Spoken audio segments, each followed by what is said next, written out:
Shri Ramnagar colony Varanasi में केंद्रीय ब्राह्मण महासभा के राष्ट्रीय अध्यक्ष पंडित ओंकार नाथ उपाध्याय की अध्यक्षता में 10 मई 2024 शुक्रवार की शाम सभी युगों में अमर चिरंजीवी अन्याय के विरुद्ध संघर्ष के प्रतीक भीष्म पितामह द्रोणाचार्य और कर्ण के गुरु एवं भगवान विष्णु के 6वें अवतार भगवान परशुराम की जयंती धूमधाम से मनाई गई। इस अवसर पर केंद्रीय ब्राह्मण महासभा के उपस्थित पदाधिकारियों, युवा मंच, महिला मंच के सदस्यों ने सर्वसम्मति से अक्षय तृतीया के दिन ब्राह्मण समाज के उत्थान के लिए 5 संकल्प सर्वसम्मति से लिए। केंद्रीय ब्राह्मण महासभा आर्थिक रूप से कमजोर ब्राह्मण परिवार की कन्याओं के विवाह में आर्थिक योगदान करेगा।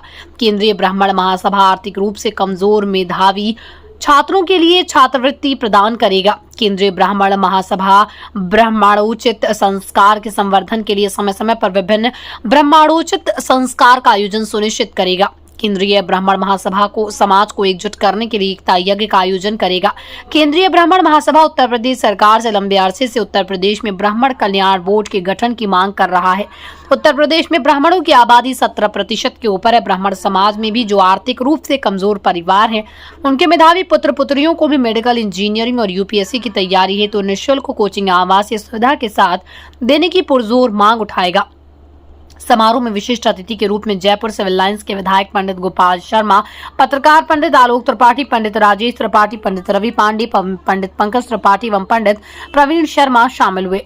भगवान परशुराम जयंती के अवसर पर आयोजित समारोह में प्रमुख रूप से संस्थापक कर्नल पंडित रणजीत उपाध्याय, संरक्षक गण पंडित दिनेश कुमार तिवारी, पंडित शीतला प्रसाद पांडे, विश्वनाथ मंदिर के पूर्व महंत पंडित राजेंद्र तिवारी, काल भैरव मंदिर के महंत पंडित वीरेंद्र मिश्रा, वरिष्ठ राष्ट्रीय उपाध्यक्ष एडवोकेट पंडित विवेक शंकर तिवारी उपाध्याय द्वय, प्रोफेसर शंभुनाथ उपाध्याय, पंडित आरपी मिश्र, राष्ट्रीय महामंत्री पंडित SD मिश्रा, राष्ट्रीय कोषाध्यक्ष पंडित नीलमणि पांडे, युवा मंच के राष्ट्रीय अध्यक्ष पंडित राजेश त्रिपाठी उपाध्यक्ष द्वय, पंडित कीर्ति प्रकाश पांडे एवं पंडित रोहित पांडे जिला अध्यक्ष, पंडित विनोद द्विवेदी प्रदेश उपाध्यक्ष, युवा मंच पंडित ओम शुक्ला सहित इत्यादि लोग उपस्थित रहे।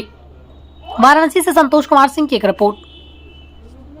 की साधना करने से परशुराम जी खुश होते हैं। परशुराम जी की उद्घोष करने से भगवान शिव, ये बड़ा विलक्षण है। और मैं बिना विलंब किए अपने संस्थापक जी को सुनना चाहता हूँ। जी अपना परिचय बताएं। मैं ओंकार नाथ उपाध्याय, आज यहाँ किस प्रकार कार्यक्रम चल रहा है? अध्यक्ष केंद्रीय ब्राह्मण महासभा। आज भगवान परशुराम जयंती मनाने के लिए हम लोग यहाँ एकत्रित हुए हैं। और क्या कार्यक्रम हुआ था यहाँ पे? कार्यक्रम भगवान परशुराम की जयंती मनाई गई। इसमें सारे लोग आए हुए थे। कहाँ से लोग आए थे? यहाँ पूरे हमारे केंद्रीय ब्राह्मण महासभा के वाराणसी जिले के अलावा और भी अन्य जिले से? जिले के लोग नहीं थे, हमारे कार्यकारिणी के लोग थे। आज आप जयंती के दौरान और क्या क्या बातें हुई? इस दौरान हम लोगों ने संकल्प लिया कि केंद्रीय ब्राह्मण महासभा आर्थिक रूप से कमजोर ब्राह्मण परिवार की कन्याओं के विवाह में आर्थिक योगदान करेगा।